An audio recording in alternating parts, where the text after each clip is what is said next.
Colossenses capítulo 1. A gente vai ler o capítulo todo, é uma leitura um pouquinho grande, mas é importante a gente ler todo o capítulo, tá? Diz assim: Paulo, apóstolo de Cristo Jesus, pela vontade de Deus, e o irmão Timóteo, aos santos e fiéis irmãos em Cristo que estão em Colossos, que a graça e a paz de Deus, nosso Pai, estejam com vocês. Damos sempre graças a Deus, Pai de nosso Senhor Jesus Cristo, quando oramos por vocês, desde que ouvimos da fé que vocês têm em Cristo Jesus e do amor que vocês têm por todos os santos, por causa da esperança que está guardada para vocês nos céus. Desta esperança, vocês ouviram falar anteriormente por meio da palavra da verdade do Evangelho, que chegou até vocês. Esse Evangelho está produzindo fruto e crescendo em todo o mundo, assim como acontece entre vocês, desde o dia em que ouviram e entenderam a graça de Deus na verdade. Isso vocês aprenderam de Epáfras, nosso amado conservo, e em relação a vocês, fiel ministro de Cristo, o qual também nos contou do amor que vocês têm no Espírito. Por esta razão, também nós, desde o dia em que soubemos disso, não deixamos de orar por vocês e de pedir que transbordem do pleno conhecimento da vontade de Deus em toda a sabedoria e entendimento espiritual. Dessa maneira, poderão viver de modo digno do Senhor para o seu inteiro agrado, frutificando em toda boa obra e crescendo no conhecimento de Deus. Assim, vocês serão fortalecidos com todo o poder, segundo a força da sua glória, em toda perseverança e paciência, com alegria, dando graças ao Pai que os capacitou a participar da herança dos santos na luz. Ele nos libertou do poder das trevas e nos transportou para o reino do seu Filho amado, em quem temos a redenção, a remissão dos pecados. Ele é a imagem do Deus invisível, o primogênito de toda a criação, pois nele foram criadas todas as coisas, nos céus e sobre a terra, as visíveis e as invisíveis, sejam tronos, sejam soberanias, quer principados, quer potestades. Tudo foi criado por meio dele e para ele. Ele é antes de todas as coisas, nele tudo subsiste. Ele é a cabeça do corpo que é a igreja. Ele é o princípio, o primogênito dentre os mortos, para ter a primazia em todas as coisas.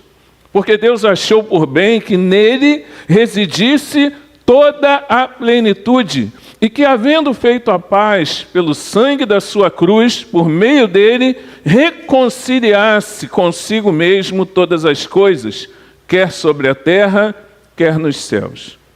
E vocês que no passado eram estranhos e inimigos no entendimento, pelas obras más que praticavam, agora, porém, ele os reconciliou no corpo da sua carne, mediante a sua morte, para apresentá-los diante dele santos, inculpáveis e irrepreensíveis, se é que vocês permanecem na fé, alicerçados e firmes, não se deixando afastar da esperança do Evangelho que vocês ouviram e que foi pregado a toda criatura debaixo do céu, e do qual eu, Paulo, me tornei ministro. Agora me alegro por meus sofrimentos, por vocês, e preencho o que resta das aflições de Cristo na minha carne, a favor do seu corpo, que é a igreja, da qual me tornei ministro de acordo com a dispensação da parte de Deus, que me foi confiada em favor de vocês, para dar pleno cumprimento à palavra de Deus, um mistério que esteve escondido durante séculos e gerações, mas que agora foi manifestado aos seus santos. A estes Deus quis dar a conhecer a riqueza da glória deste mistério entre os gentios, que é Cristo em vocês, a esperança da glória. Este Cristo nós anunciamos, advertindo a todos e ensinando a cada um em toda sabedoria, a fim de que apresentemos cada pessoa perfeita em Cristo. É para esse fim que eu me empenho, esforçando-me o mais possível, segundo o poder de Cristo, que opera poderosamente em mim. Amém? Vamos orar? Eterno Deus, fala conosco, ensina-nos, esclarece-nos a tua palavra. Que, ó Deus, os nossos olhos espirituais se abram para compreender, ó Deus, a tua palavra, a tua voz, que não pode ser compreendida apenas intelectualmente, mas precisamos da revelação do Espírito Santo. Fala conosco, nós precisamos te ouvir. Dirige-nos através dessa palavra que é lâmpada para os nossos pés, que é luz para o nosso caminho. Muda, transforma vidas e que o nome do Senhor seja glorificado mais uma vez nessa noite. É o que eu te peço em nome de Jesus. Amém. Amém. A carta aos Colossenses é conhecida como uma das cartas da prisão, porque ela teria sido escrita pelo apóstolo Paulo mais ou menos no ano 60 depois de Cristo, enquanto ele estava preso em Roma. Ele foi preso mais de uma vez, essa foi a primeira vez que ele foi preso, quando então ele escreve a carta à igreja de Colossos. A gente vê aqui um outro personagem da carta, que é Epáfras. Epáfras, ele é o pastor da igreja de Colossos, e ele era um auxiliar de Paulo, ele ajudava a Paulo no ministério. E Epáfras, ele vai ao encontro do apóstolo Paulo, lá em Roma, onde ele está preso, e leva para o apóstolo boas e más notícias. E ele pergunta: Paulo, você quer ouvir as boas ou as más notícias primeiro? Sobre a igreja de Colossos. E Paulo fala: me dá primeiro as boas notícias. Então tá bom. Olha, a boa notícia é que, graças a Deus, essa igreja ela tem guardado a sua fé em Jesus. Ela é uma igreja que ama os santos, eles gostam de estar juntos, eles se amam, eles oram uns pelos outros, eles ajudam uns aos outros, é uma igreja que se ama. E eles fazem isso porque eles mantêm acesa a chama da esperança da vida eterna, da esperança no porvir. E Paulo fala: poxa, que maravilhosas notícias, Epáfras, que bênção, estou tão feliz com isso. Vamos continuar orando, vamos dar graças a Deus, vamos agradecer a Deus por causa dessas bênçãos tremendas. E Epáfras fala com ele: agora deixa eu te falar as más notícias. E aí Paulo já dá uma murchada, né? Epáfras então conta para Paulo: olha, Paulo, lá em Colossos, nós estamos aí caminhando bem, te expliquei e tal, só que tem também alguns problemas. Tem alguns homens que estão entrando na igreja e que têm uns ensinamentos estranhos, uma fonte de argumentação estranha, tentando misturar algumas coisas, aquilo que você nos ensinou, aquilo que nós vemos na palavra, aquilo que nós ouvimos falar que Jesus Cristo nos ensinou nos evangelhos. Algumas coisas que eles querem misturar, um pouco do judaísmo, de que é necessário seguir cegamente as leis de Moisés, e um pouco de filosofia. Eles falam até que nós devemos cultuar anjos, um pouco de gnosticismo. Não, é através do conhecimento que vocês vão conhecer a Deus e vão se aproximar de Deus. Eles até respeitam a Jesus, mas para eles Jesus não é Deus. Ele é quase Deus, mas não é Deus. E é um negócio assim meio esquisito. E esse ensino assim meio misturadão ficou conhecido como a heresia de Colossos. Porque eles não conseguiram nem falar: não, é gnosticismo, é a heresia tal. Não, ficou conhecido como a heresia de Colossos, tamanha essa misturada que esses homens que entraram na igreja tentaram ensinar. E aí Paulo fala: não, então peraí, a gente tem que fazer alguma coisa. Deixa eu escrever uma carta para o pessoal aqui, falando sobre como as coisas são, porque isso aí foge daquilo que nós ensinamos e daquilo que nós recebemos de Jesus Cristo. Se nós olharmos para os nossos dias, o que aconteceu lá em Colossos também pode ser considerado algo atual. Porque ainda hoje existem religiões que deturpam o verdadeiro evangelho. Ainda hoje existem religiões para as quais Jesus é apenas um espírito de luz. Outros entendem que ele é apenas um mestre, um grande profeta. Outros misturam o cristianismo com filosofias orientais e aí trazem um ensino que na verdade é uma heresia. Então aquilo que aconteceu há 2000 anos atrás, quase, ainda continua acontecendo. E a igreja precisa estar atenta.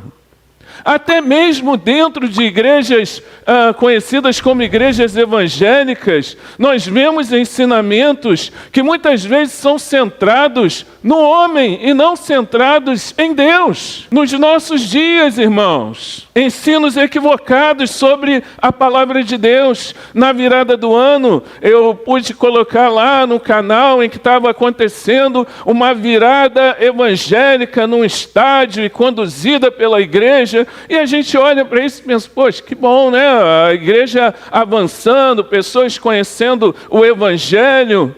Mas o pastor, eu ouvi uma parte da mensagem, e ele falou o tempo inteiro sobre nós conquistarmos o extraordinário de Deus no ano de 2026. Nós vamos conquistar o extraordinário de Deus. Nós vamos conquistar coisas novas. Nós vamos avançar. Se nós tivermos fé, nós vamos vencer.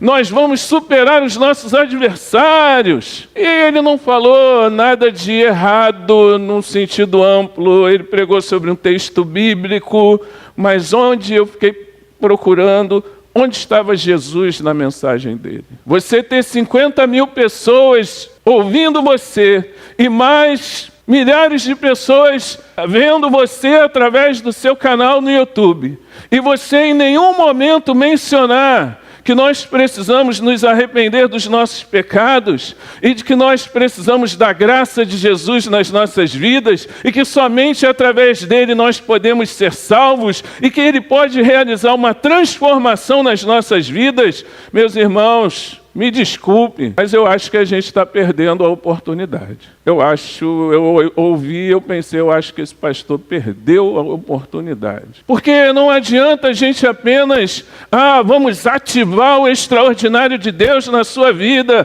então você vai ter fé, e aquele carro zero que você quer comprar, você vai comprar. Aquele apartamento que você espera tanto, vai sair. Será que esse é o verdadeiro evangelho? Eu, quando olho para esse texto, eu acho que Paulo está combatendo justamente isso. Um evangelho misturado a outras coisas que tira Jesus do centro e que coloca o homem no centro. O homem não está no centro da vida, o homem não está no centro do evangelho. Jesus é o centro. Jesus precisa ocupar a primazia nas nossas vidas. Independente do ano do seu carro, independente se você vai conquistar o extraordinário, o ordinário, pouca coisa, eu não quero nem saber. Você precisa ter Jesus na sua vida. Paulo, ele dá graças a Deus pelas notícias boas que chegaram sobre o rebanho. Uma igreja de fé no Senhor Jesus Cristo, uma igreja que cultivava o amor, e uma igreja que tinha uma ardente esperança. Essas são chamadas virtudes teologais pela teologia. Virtudes fundamentais da fé cristã. Todo coração cristão precisa ter fé, esperança e amor. Esses três. É isso que ele fala aos Coríntios também? Fé, esperança e amor. Esses três. Porém, desses, o maior deles é o amor. São marcas fundamentais da vida do verdadeiro cristão. Então a igreja estava caminhando bem, mas precisava corrigir aquilo que estava errado. Precisava estar alerta para aquilo que não estava de acordo com o Evangelho. O cristão, ele é alguém que crê no Senhor Jesus, que vive pela fé. É alguém que ama a igreja, que congrega, que faz questão de ter comunhão com os irmãos. É alguém que vive a esperança no porvir, de que um dia, assim como ele veio, Jesus voltará para buscar a sua igreja. Mas por que nós somos assim? Por que nós cremos nisso? Por que isso é fundamento na nossa vida cristã? Por conta de um arrepio. Se eu fizesse uma entrevista aqui com meu amigo Diácono Rafael, por que você é um homem de fé? Por que você é um homem de amor à igreja, amor aos santos? Por que você é um homem de esperança na vida eterna? É por causa dos arrepios que você sente no culto? É por causa do grande carisma do seu pastor maravilhoso? Eu acho que ele vai responder sim, né? É por causa do apartamento em que você está vivendo agora, que Deus te deu? os versículos 5 e 6 nos mostram por que nós temos essa vida de fé, de amor e de esperança. Por causa da esperança que está guardada por vocês no céu. Desta esperança, vocês ouviram falar anteriormente, por meio da palavra, da verdade, do Evangelho que chegou até vocês. É a palavra da verdade do Evangelho que nos torna firmes em Cristo Jesus, alicerçados na fé, no amor e na esperança. Um Evangelho que frutifica, um evangelho que estava crescendo no mundo todo. A palavra de Deus diz que a árvore será conhecida pelo fruto. O verdadeiro evangelho frutifica. O cristão de verdade é alguém que frutifica. Amém? Pelo fruto nós conhecemos a árvore. Se aquela pessoa é uma pessoa em que Jesus é o centro da sua vida, ou ele mesmo está no centro. O que quando ele fala da sua fé, ele fala, não, eu estou na igreja. Por quê? Por que você está na igreja? Porque Jesus tem me dado tudo que eu preciso. Eu estou na igreja porque Jesus tem me dado o que comer. Eu estou na igreja porque Jesus, ele tem me ajudado com meu filho. Eu estou na igreja. Será que é só por isso? O verdadeiro fruto do Evangelho é um coração transformado pelo poder de Deus. É uma igreja firme na palavra de Deus. É uma igreja que ama o Senhor, onde nós amamos uns aos outros. É uma igreja que cresce, mas que cresce no poder de Deus, não apenas em número, mas em sermos cheios da presença de Deus nas nossas vidas. Portanto, o que Paulo estava ensinando a eles, e que precisa ser também uma realidade para nós, ao qual nós devemos nos apegar, é que se nós queremos permanecer firmes na fé, na esperança e no amor, e se nós queremos ficar firmes diante das heresias que nós ouvimos, dos discursos que nós ouvimos, que não tem nada a ver com a palavra de Deus, nós precisamos conhecer o Evangelho, o verdadeiro Evangelho, porque é através dele que nós somos salvos. Amém? É isso que Paulo está falando aqui. Resumindo, o que Paulo está falando aqui é isso. Amém? Por essa razão também nós, desde o dia em que soubemos disso, não deixamos de orar por vocês e de pedir que transbordem do pleno conhecimento da vontade de Deus em toda a sabedoria e entendimento espiritual. Dessa maneira poderão viver de modo digno do Senhor para o seu inteiro agrado, frutificando em toda boa obra e crescendo no conhecimento de Deus. Assim vocês serão fortalecidos com todo o poder, segundo a força da sua glória, em toda perseverança e paciência, com alegria, dando graças ao Pai que os capacitou a participar da herança dos santos na luz. Paulo, ele se coloca então a orar, ele se propõe a orar. Vamos orar pelos colossenses, vamos orar pelos nossos irmãos. Por quê? Para que eles transbordem do pleno conhecimento da vontade de Deus, de sabedoria e de entendimento espiritual. Conhecimento, sabedoria, entendimento. Essas coisas estão ligadas ao quê? À nossa mente. Conhecimento, entendimento, sabedoria. Então, o que nos mantém firmes na fé, irmãos, não é se o Senhor deu um apartamento, não é se você conseguiu a resposta de uma oração que você estava fazendo. O que mantém você firme na fé não é se você sentiu um arrepio, ou se aqui a gente rodopia muito na presença de Deus, um reteté espiritual. O que mantém você firme na presença de Deus é o conhecimento da vontade de Deus, sabedoria e entendimento espiritual. É através disso que nós conseguimos combater filosofias, heresias, gnosticismo, quando nós transbordamos do conhecimento da vontade de Deus, quando nós temos sabedoria e entendimento espiritual. E isso mostra o quê? E Paulo ora, ele ora por isso, e fala, vamos orar para que eles tenham esse entendimento. Vamos orar para que eles conheçam, vamos orar para que eles tenham uma mente cheia da palavra de Deus, porque isso fornece ao crente o quê?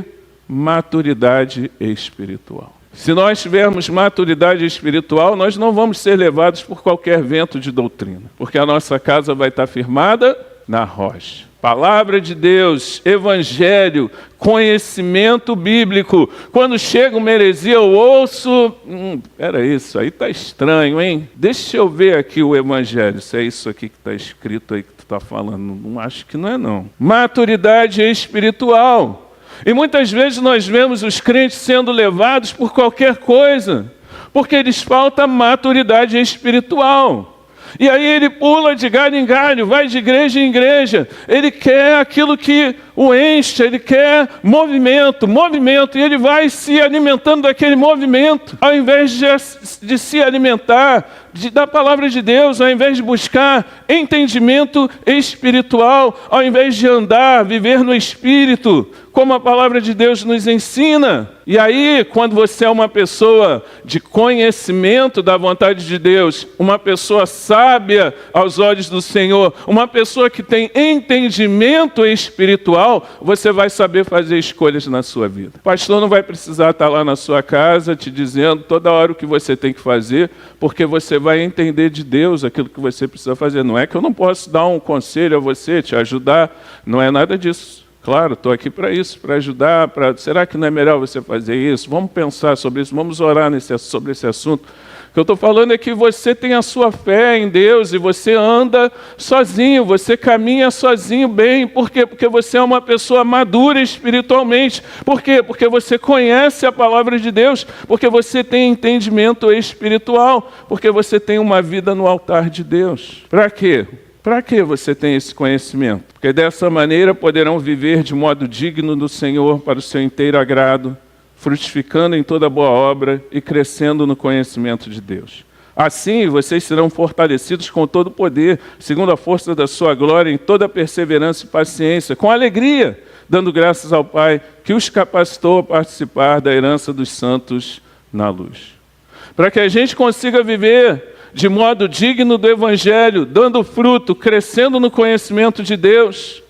Não adianta só a gente ter uma bancada evangélica no Congresso Nacional. Nós temos jogadores de futebol usando uma blusa de crente. Não, nós precisamos, para dar fruto, ter a mente de Cristo, ser fortalecidos. Para viver de modo digno do Evangelho, nós precisamos conhecer a palavra de Deus. Nós precisamos ser agradecidos pela herança espiritual que nós temos. Viver de modo digno, frutificar, crescer no conhecimento de Deus, ser fortalecido com o poder. Isso só é possível quando nós conhecemos o verdadeiro Evangelho. Amém? Precisamos conhecer a palavra de Deus para permanecer firmes contra as astutas ciladas do diabo. Versículo 13. Ele nos libertou do poder das trevas e nos transportou para o reino do seu Filho amado, em quem temos a redenção, a remissão dos pecados.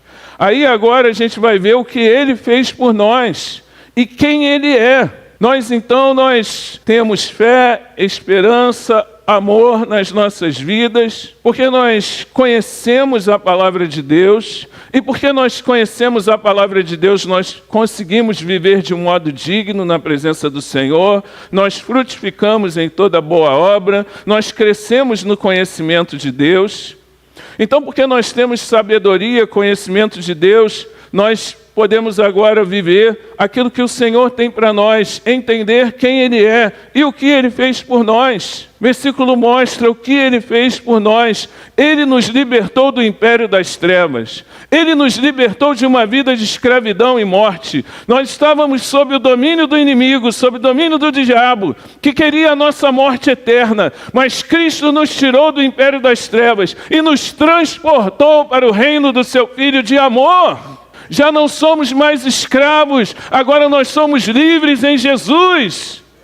Já não estamos mais escravizados pelo pecado, fomos libertos por Jesus para viver agora o reino de Deus. Como filhos de Deus, herdeiros das suas preciosas promessas, Ele nos redimiu. Ele nos deu a remissão dos nossos pecados. Ele pagou na cruz um alto preço para que nós fôssemos livres do poder da morte, para agora nós vivermos a vida eterna em Cristo Jesus, o nosso Senhor. Nós somos filhos de Deus. Foi isso que Ele fez por nós. Independente do que Ele vai te dar no ano de 2026, meu irmão, Ele já fez tudo o que você precisava. Ele morreu por você na cruz do Calvário. Isso já é motivo suficiente para você entrar aqui todo domingo e louvar e glorificar e exaltar o nome do Senhor, vivendo em fé, em amor, em esperança na presença de Deus por aquilo que Ele já fez por você. Ele nos redimiu, Ele pagou a nossa dívida na cruz, somos filhos de Deus, vamos morar no céu. Que coisa tremenda, irmãos. Então, quando nós temos entendimento espiritual, conhecimento do Evangelho, da Palavra de Deus, nós entendemos o que Ele fez por nós. E isso nos mantém firmes. O que nos mantém firmes no Evangelho não é se nós compramos o apartamento novo ou o carro novo. O que nos mantém firmes no Evangelho é saber que Jesus Cristo morreu pelos nossos pecados. E entender quem Ele é. Versículo 15. Ele é a imagem do Deus invisível, o primogênito de toda a criação, pois nele foram criadas todas as coisas, nos céus e sobre a terra, as visíveis e as invisíveis, sejam tronos, sejam soberanias, quer principados, quer potestades. Tudo foi criado por meio dele e para ele.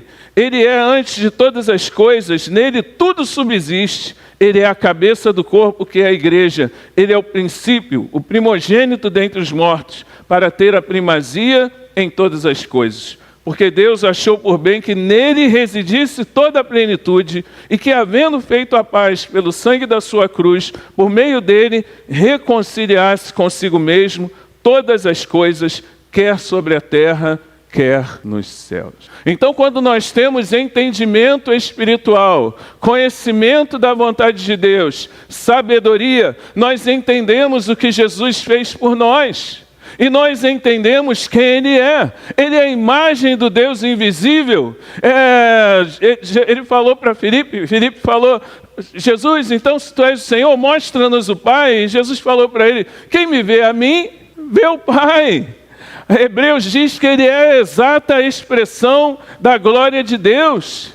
Ele é o alvo de toda a criação, Ele é o primogênito da criação, não porque Ele foi criado, mas porque tudo aquilo que foi criado dá glória a Ele. Todas as coisas foram feitas por meio dEle e para o louvor da sua glória. Ele é a fonte de todas as coisas, visíveis e invisíveis, principados e potestades, tronos e soberanias. Ele tem a primazia sobre todas as coisas. Tudo foi criado por meio dEle e para Ele. Eu não preciso da intercessão de anjos, ou de santos, ou de Maria. Jesus é sobre todas as coisas. Ele sustenta todas as coisas. Ele é antes de tudo. Nele tudo subsiste. Ele é o cabeça do corpo, que é a igreja. Ele é a autoridade soberana sobre as nossas vidas. Ele é o primogênito dos mortos.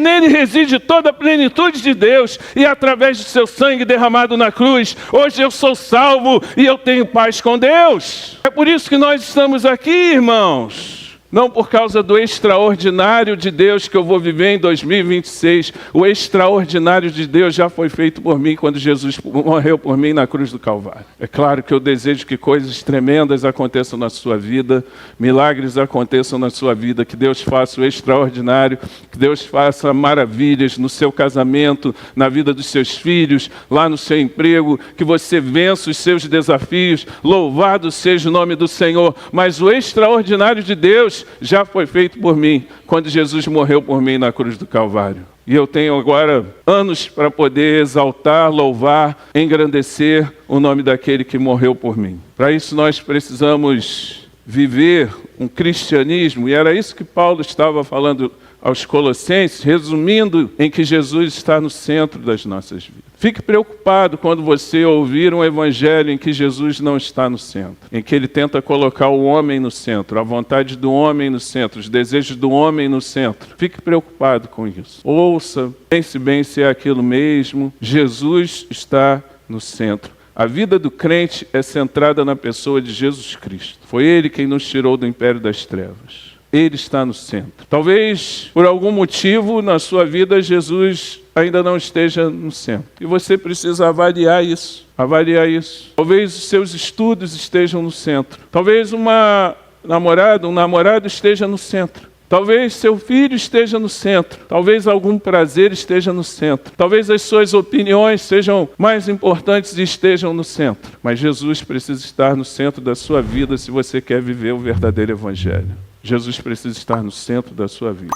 E isso vai ser visto nas suas palavras, isso vai ser visto nas suas atitudes. As pessoas sabem, e o Senhor conhece os nossos corações. Isso acontece quando há uma verdadeira conversão. Quando há uma conversão verdadeira nos nossos corações, nós entregamos tudo a Ele. Nós nos rendemos a Ele. Nós entendemos quem Ele é, a imagem do Deus invisível, o primogênito dentre os mortos, a primícia, a plenitude de todas as coisas, o Senhor dos senhores. Entendemos quem Ele é. Entendemos o que Ele fez. Ele morreu na cruz pelos meus pecados, Ele me tirou do império das trevas e me transportou para o reino do seu Filho. Ele me amou primeiro quando eu estava perdido.